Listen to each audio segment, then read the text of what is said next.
Throughout time, people across the world told each other tales of how they came to be, of heroes and monsters, romance and tragedy, death and rebirth. Mythology helped shape the ancient world, explaining the unexplainable. This is Mythology Unleashed.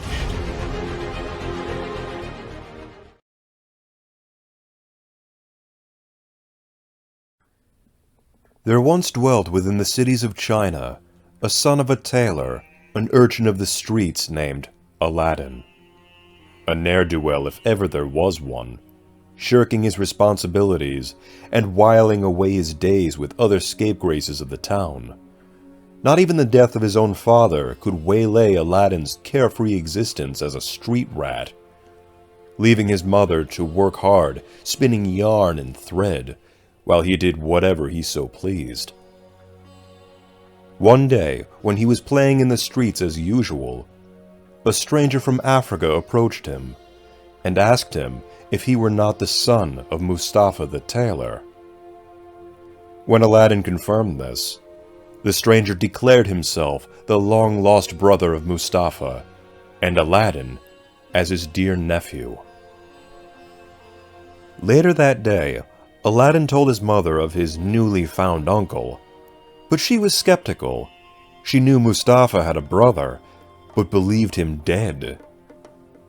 Nevertheless, the supposed uncle was invited to dinner, and he managed to win over Aladdin and his mother with his wit and charisma.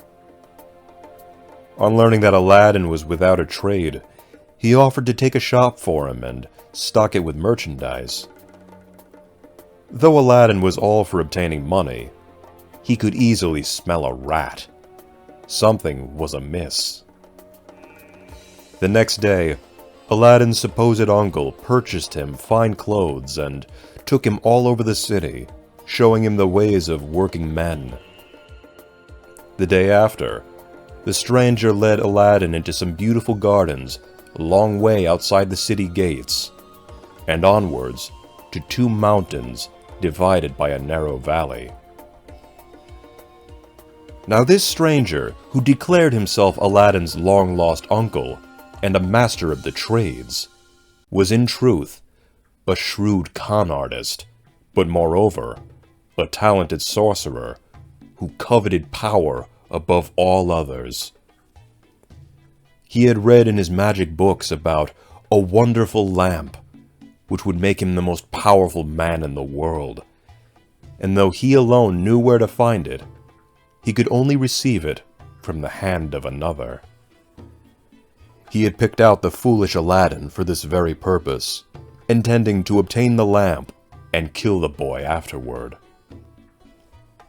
So the pair kindled a fire, and the sorcerer threw on it a powder and uttered words of a long-dead language. No sooner had he breathed the final syllable that the earth trembled and opened in front of them, disclosing a square flat stone with a brass ring in the middle to raise it by. Aladdin tried to run away, but the sorcerer caught him and informed him that beneath this stone lies a treasure which was to be his. No one else may touch it, but he must do exactly as instructed. He then drew a ring from his finger and gave it to Aladdin, bidding him prosper. At the word treasure, Aladdin forgot all of his fears and grasped the ring as he was told, saying the names of his father and grandfather, and the stone came up quite easily, and steps appeared.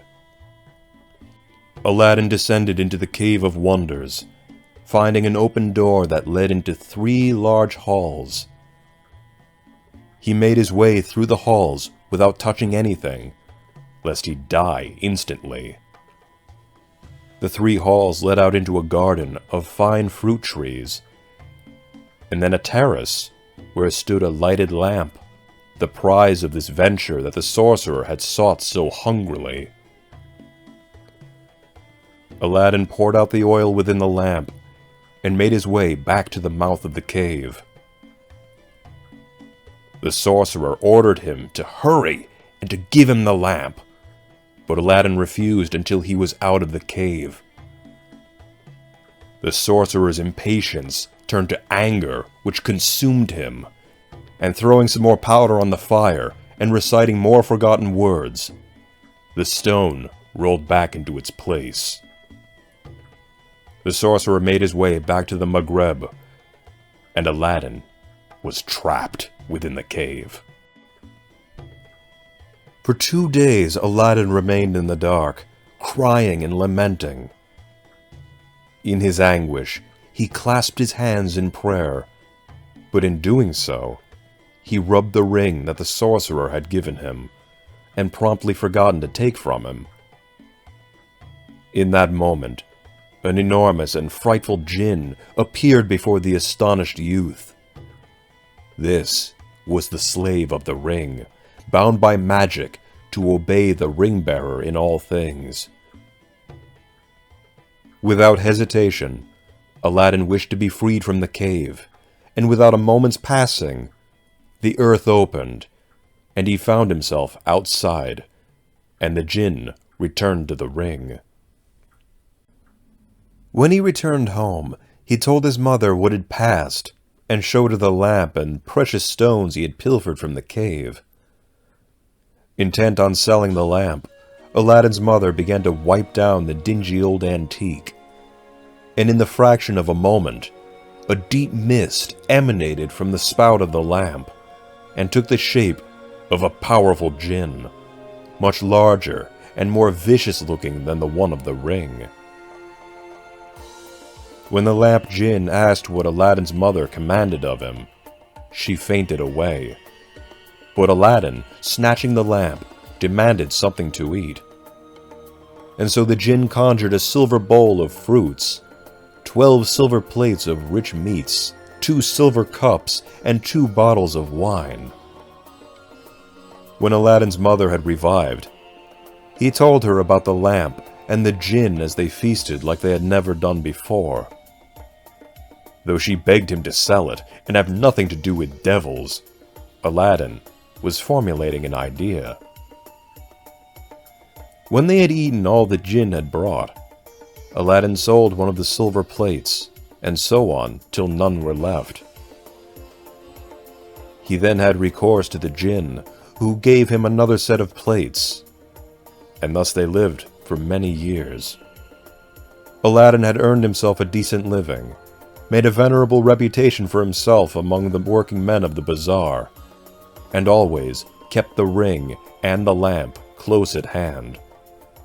But destiny was not through with Aladdin, not by a long shot. There came a day that the Sultan declared that everyone was to stay at home and close shutters, while the princess, his daughter, Badrul Badur, went to and from the bath. But Aladdin was seized by a desire to see her face, a difficult task, as she always wore a veil. He hid himself behind the door of the bath, and peeped through a hole. The princess lifted her veil as she went in, and was so beautiful that Aladdin fell in love with her at first sight. He went home so changed that his mother was frightened. He told his mother that he loved the princess so deeply that he could not live without her, and meant to ask her hand in marriage to her father. But his mother burst out laughing. Aladdin was a handsome and clever youth who had brought himself up from the gutters, but still was many stations below royalty. Nevertheless, Aladdin was determined, and convinced her to go before the Sultan and carry out his request. She fetched the otherworldly gems that Aladdin had pilfered from the cave, and took them to the foot of the throne. With some noted hesitation, Aladdin's mother asked the Sultan for the hand of the princess. The Sultan was starstruck at both the request and the lovely gems brought before him. But the vizier, who wanted her for his own son, begged the Sultan to withhold her for 3 months, in the course of which he hoped his son would contrive to make him a richer present. The Sultan granted this, and told Aladdin's mother that, though he consented to the marriage, she must not appear before him again for 3 months. Aladdin waited patiently, but before the end of the 2nd month, word was received that the princess was to be wed to the vizier's son. Aladdin reached for the lamp and summoned the jinn. He had a mischievous plan to end the engagement. Upon Aladdin's command, the jinn transported the bed containing the vizier's son and the princess to Aladdin's home. He then ordered the jinn to take the newly married man and put him outside in the cold and return at daybreak. While the jinn took care of the vizier's son, Aladdin remained with the confused princess. At the appointed hour, the jinn fetched the shivering bridegroom, laid him in his place, and transported the bed back to the palace. The next morning, the sultan and his wife came to bid their daughter good morning. The unhappy vizier's son jumped up and hid himself, while the princess sighed deeply and told of the night's strange occurrence. Her parents did not believe her in the slightest. It had to have been an idle dream, nothing more. But the vizier's son confirmed her story, and as dearly as he loved the princess, he would rather die than go through another such fearful night, and he wished to be separated from her. Once the marriage was annulled, and the 3 months were over, Aladdin sent his mother to remind the Sultan of his promise.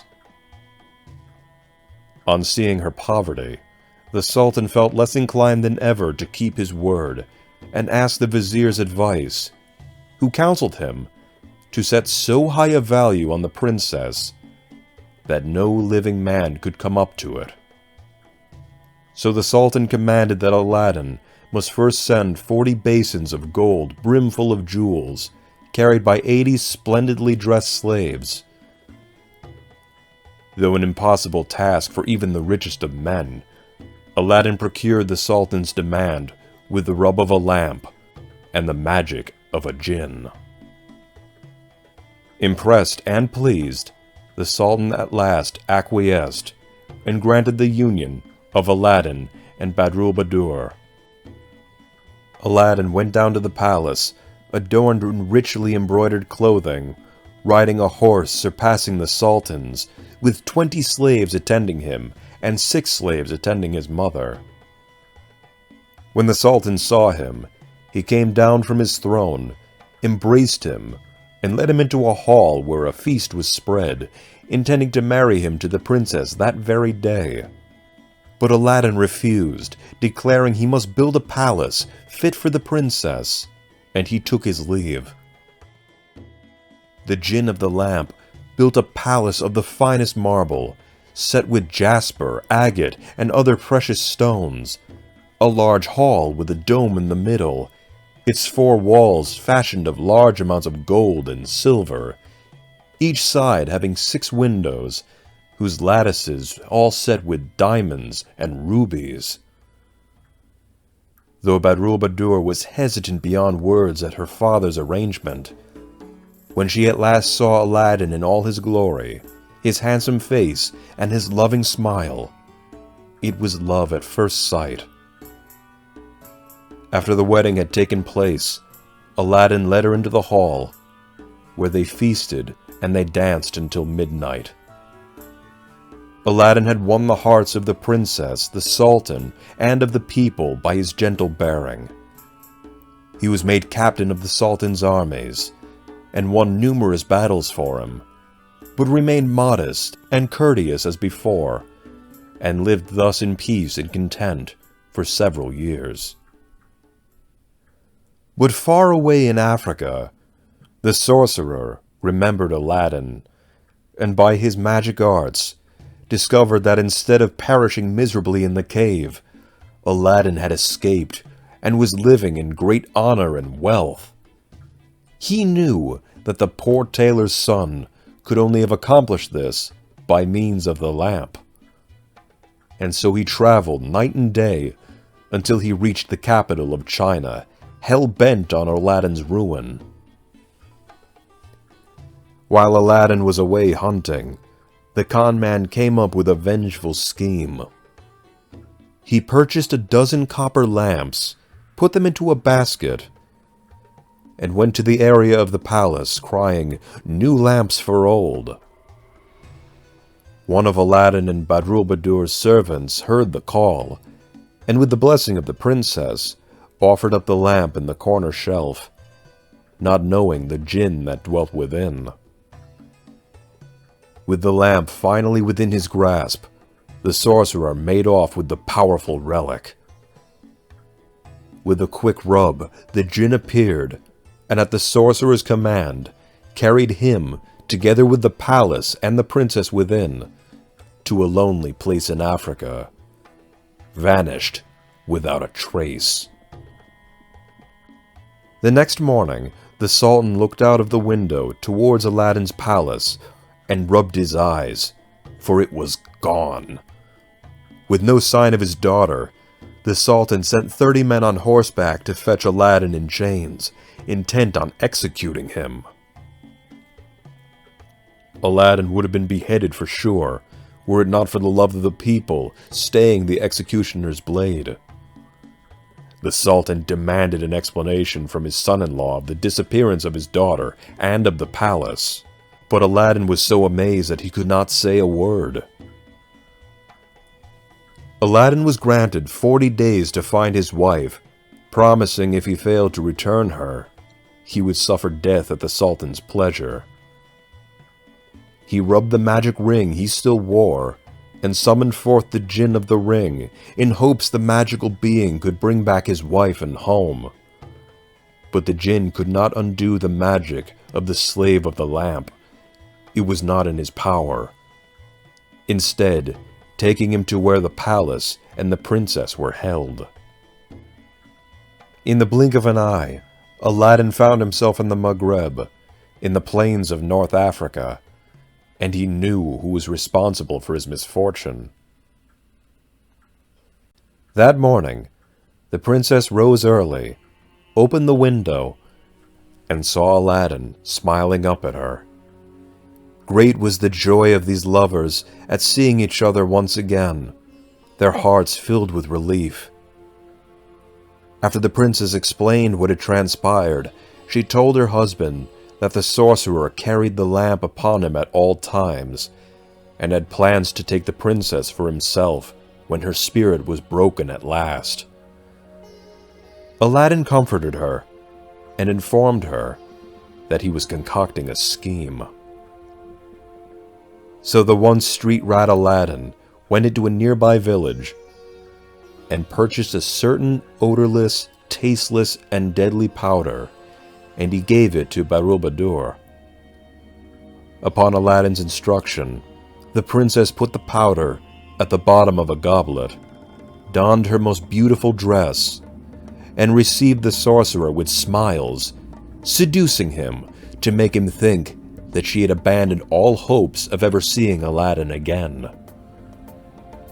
Badroulbadur told the sorcerer that she was tired of the wines of China, and would be pleased to taste those of Africa.